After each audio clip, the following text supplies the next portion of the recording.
안녕하세요. 호랑이 책방의 마루와 메이입니다. 저희는 고등학교 때 친구로 책을 좋아해서 이번 기회에 유튜버가 되기로 했습니다. 네. 오늘의 저희 첫 책은 무라카미 하루키의 먼북소리 시작해 보겠습니다. 네.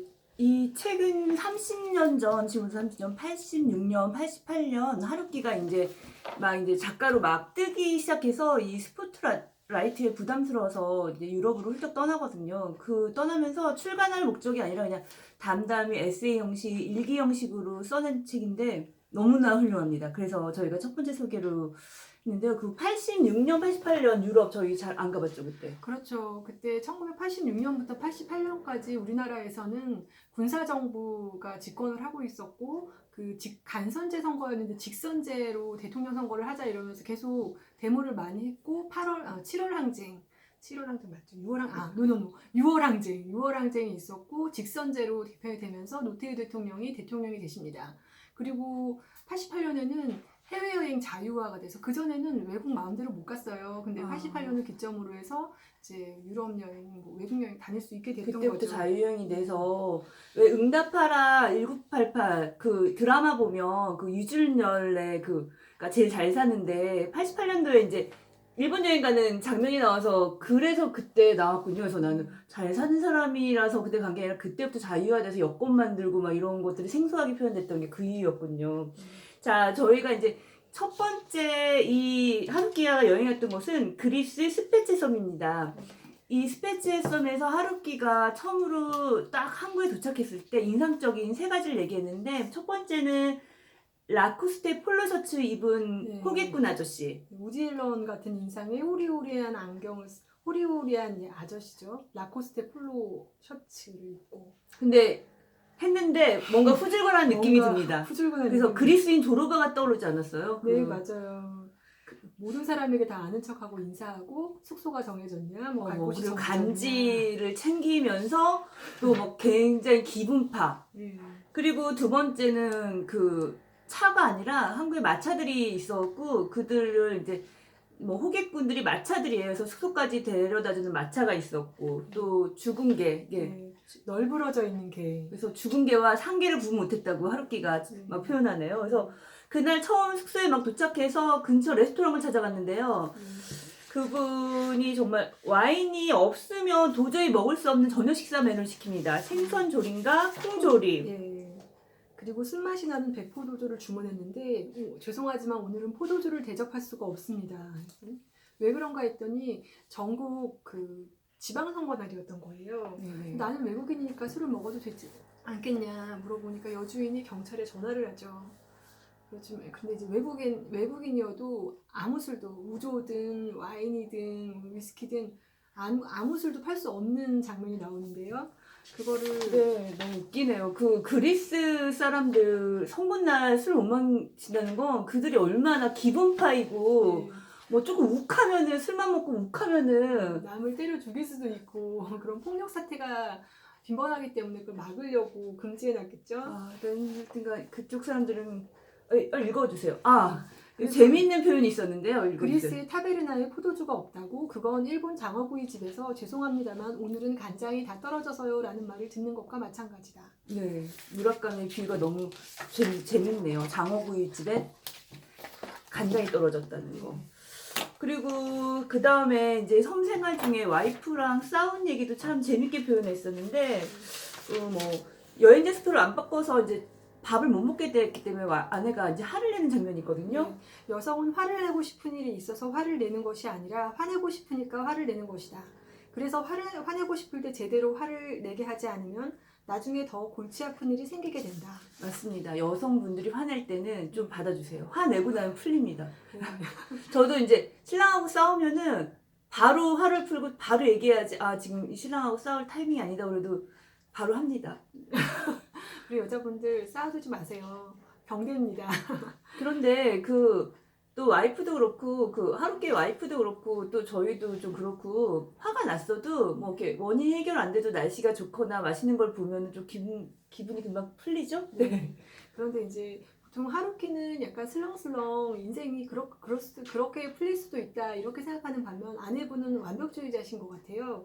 근데 그거를 내 뒤에는 그리스 비극의 합창대 같은 역할을 하는 사람이 있어서 인생이란 다 그런 것 어쩔 수 없잖아요 라고 노래를 부르고 아내 뒤에 합창대는 아니요 숙명에 맞서 싸우는 것이 인간의 본성이요 라고 노래를 부르고 있다.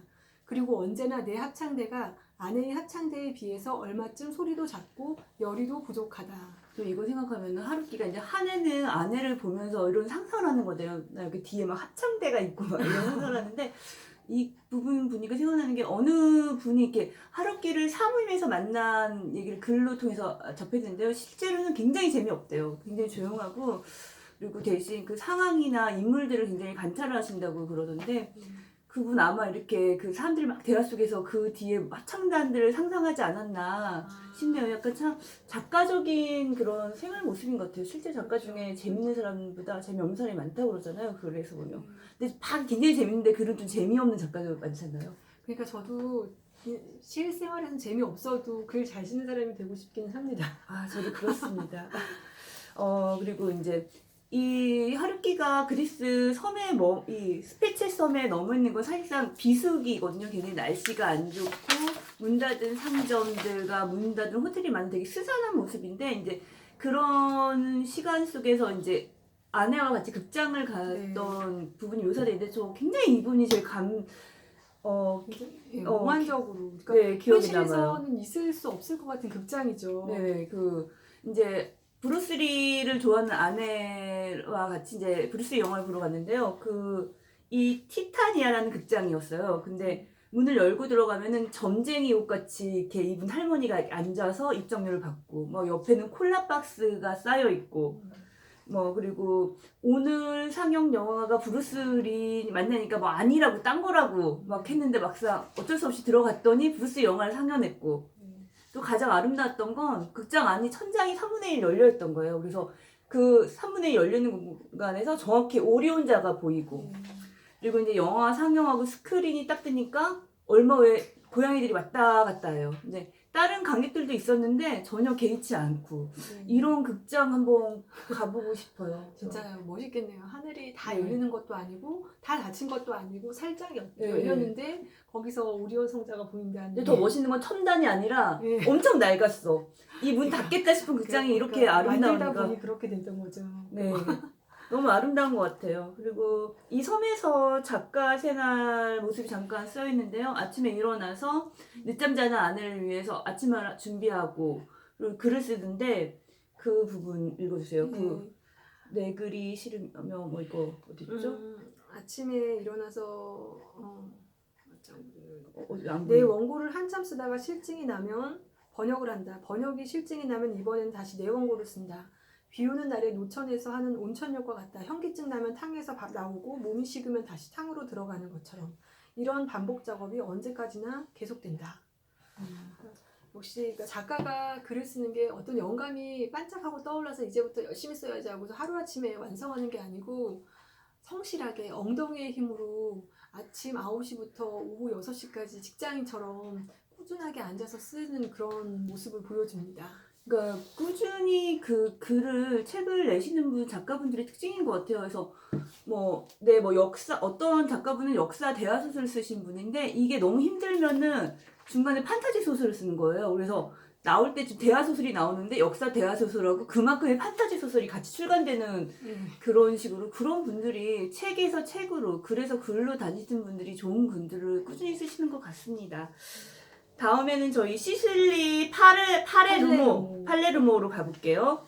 근데 처음에 여기 도시 이미지가 나오는데 그 전에 만약 약속이 없으면 나 한 달 계약을 안 했으면 바로 떠나고 싶은 도시였다고 그러는데 그 이유가 그 다음 장에 나오죠. 한 달씩이나 머물 만한 곳이 아니다. 더러울 뿐만 아니라 건물 자체도 싸구려 티가 나고 보기 흉하다. 그런 광경을 보고 있으면 점점 기분이 우울해진다. 유럽의 거리는 대체로 통일감이 있어 보는 것만으로도 즐거운데 그런 의미에서 보면 이곳은 유럽 같지가 않다. 만약 여기에 어떤 통일감이 있다면 그것은 추악함과 빈곤함이다. 시실리가 좀 그러네요. 그리고 마루님 그 친구분이 중에 시실리의 그 성당에서 만나신 제가 아는 분이 3분 이탈리아 사람이 있는데요. 3분 다 시실리 출신이세요. 근데 한 분은 뭐 저기 이탈리아에서 다른 나라로 넘어가셔가지고 어학원 사업을 성공하신 분이고, 다른 분은 뭐 결혼해서 또 전 세계로 다니시는 분들인데요. 그분들의 아무튼 성향은 어떠신가요? 그분들은 글쎄요, 저는 제가 만난 모든 이탈리아 사람이 아니고 제가 아는 이탈리아 사람이 한 4~5명 중에 그 사람 3분인데, 여자분은 요리를 엄청 잘하세요. 시실리아 고향이시고 예, 그분들? 그 엄청 잘하시고 이탈리아 최고의 요리사라고 말할 수 있을 정도.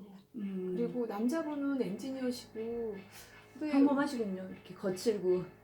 그런데 이제 그 집에 가정에 가보면 집이 항상 너무 깨끗하고 인테리어 되게 컨셉을 딱 잡아서 인테리어를 해놓으시는데, 저 같은 경우는 그냥 집에 가면 소파 있고 뭐 저기 텔레비전이 있거나 없거나 하고 집에 뭐 책장이 있거나 없거나, 우리 한국 사람들은 대체로 그런데 이탈리아 사람들은 뭐 주기적으로 그 컨셉을 바꾸는지 엄청 집안 깨끗하시고 하나하나에 물건이 있어야 될 거 의미를 굉장히 잘 부여하시고. 그러니까 모든 시실리아 사람들이 이렇게 더럽거나 예. 낡은 건 아니군요. 그럼 다음에 그 작가가 머물렀던 아파트에 대해서 나오는 장면이 있는데요. 하루 종일 차의 소음이 지독해서 머리가 아팠다. 특히 밤중이면 더욱 심했다. 왱왱하고 소리를 내면서 순찰차인지 구급차인지가 거리를 질주한다.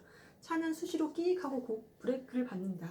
차에 장착된 도난방지기 경보기는 조금만 닿아도 소리를 낸다. 두 줄로 주차되어 차를 뺄 수 없게 된 운전자는 빵 하고 200번 정도 경적을 울린다. 이런 상황이 대체로 밤 3시 정도까지 계속된다. 이렇게 그 지옥 같은 소음 상황에서 근데 이런 도시에서 한 달을 살았다. 그리고 그동안 계속 상실의 시대를 썼다. 대략 60% 정도까지는 여기서 썼다. 그러니까 네, 존경스럽습니다. 이 상실의 시대를 이렇게 시끄러운 도시에서. 그렇기 때문에 더 집중해서 나왔기 때문에 그런 걸작이 나온 게 아닐까. 저는 오늘 상실의 숲이 막 노르웨이 숲이잖아. 원래 그 우리 처음 들어왔을 때에서 그 막 핀란드 막 이렇게 낭만드 북유럽에서 있을 줄 알았더니 이런 시끄러운 아파트 소음 속에 살았다는 게 이 작가가 더 그래서 그런 것을 꿈꾸지 않았나 싶기도 하고, 자기 힘든 상황을 정말 글로 잘 풀어낸 작가 같아요. 그리고 그 하루키가 조깅 좋아하시는 건 다 아시죠? 그래서 이곳에서도 조깅을 하는데 이 조깅 이야기가 참 재밌습니다. 그 거리는 일단 뭐 똥도 있고 이런 얘기들이 방송에서 막 할 때 굉장히 지저분하고 뭐 인도는 다 주차돼 있고 막 그래갖고 뛸 공간이 없는데 이제 만나는 할머니들이 있어요. 뛰다가 그 할머니 이야기도 참 재밌어요. 한번 들어보세요. 할머니가 달리는 건 왜 달리는 거냐, 그냥 좋아서, 제가 달리기를 좋아하니까요. 그러면 달리기는 몸에 안 좋아요. 그렇고 말고 이러면서. 할머니 맞장구 치죠. 그리고 괜찮습니다. 저는 건강합니다. 그러면 달리기는 몸에 안 좋아. 술이 몸에 좋다고 그러면서 우리 집에 와서 우조를 마시러. 그래, 우조는 몸에 좋은 술이에요. 막 이러면서 안내해 주죠. 그리고 또 이탈리아에도 조깅을 좋아하는 두 부류의 사람이 있답니다. 첫 번째는 그 발렌티노 상하이의 미소니 타워. 오랜만에 미소니 타워를 둘러맨 이 멋쟁이 그 조카. 또 한 적은 그러니까 이탈리아 조깅족의 특징으로 또 항상 이렇게 차리고 잘 차리고 달리는 사람, 그리고 그들이 절대 혼자 달리는 법이 없대요. 그룹. 외로운 거 싫어해요. 이탈리아 사람들. 같이 조깅하면서 말해야 되니까. 네네. 막 달리다가 한 명이 화장실이라도 가면 앞에서 다른 한 명은 계속 그 근처에서 제자리 뛰기를 한다든지 하면서 여럿이 달리는 걸 좋아한다고 합니다. 네. 그래서 시실리, 이탈리아 이쪽에 있으면서 여러 가지 불편함과 이게 공무원들의 게으름 이런 것들을 많이 기록해놨어요. 그리고 또 저희 마지막으로 소개하고 싶은 거는 이탈리아 끼안티 그 포도밭 농장 사이에 있는 어떤 펜션을 가는데요. 정말 이 펜션 주인의 이야기를 읽고 정말 저의 이상형이 됐습니다. 모든 여행지의 펜션이 이런 주인을 만났으면 하는. 네, 한번 읽어봐 주세요. 여기 여관집 주인 아주머니에 대한 묘사입니다. 아침이 되면 부인은 졸린 눈을 비비며 마을까지 차를 몰고 가서 아침 식사에 쓸 재료를 사온다. 그리고 신선하고 푸짐한 아침 식사를 마련해준다. 빵집 아구미에서 막 구워낸 크라상과 롤빵, 커다란 접시에 가지런히 담긴 여러 종류의 치즈와 햄, 막 나은 달걀로 만든 스크램블 에그, 유리병에 가득한 생과일 주스, 커피, 프루트 칵테일, 뜰에서 딴 과일들, 애플파이. 나는 아침에 일어나면 바로 공복을 느끼는 체질이라 비교적 아침을 듬뿍 먹는 편인데도 이곳의 아침 식사는 도저히 다 먹을 수가 없었다. 하지만 무척 맛이 있어서 부인에게 서양배와 애플파이를 도시락으로 싸달라고 부탁했다.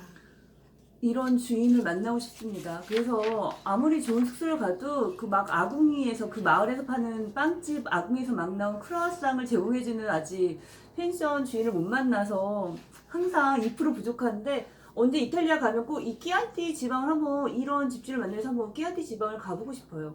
저희 요즘은 여행 에세이가 참 그 많이 나오잖아요. 정말 홍수의 시대인데 전 그 중에서도 여행 에세이를 이 먼 목소리를 가장 최애입니다. 그 이유가 뭐일까 생각해 보니까 유명한 관광지도 아니고 관광하기 좋은 날씨에 간 것도 아니고 그 우리가 다녔고 이런 겉 이면의 어떤 그 민낯들을 이 하루키만의 그 담담하게 표현된 묘사가 참 좋았던 그렇죠. 것 같아요. 관광지 중심으로 여행하고 맛집 중심으로 간 게 아니고 어느 지역을 가면 한 달 정도는 살면서 그 주변 사람들이랑 교류하고 또 생활의 불편함도 굉장히 많이 겪었잖아요. 관광객은 그런 느끼지 못할 만한 폭포에서 네. 한 달 동안 자기 집에 물을 빼는 행위를 한다든지 어디까지 걸어서 우체국에 가서 우편물을 여러 번 찾으러 간다든지 그런 불편함이 고스란히 적혀 있어요. 네, 그런 생활 모습 재밌었고 저는 하루키가 그들을 봤던 시선들이 참 재밌었던 것 같아요. 그래서 저희가 이번에 이거를 한번 정리하면서 느꼈던 건 시선이 곧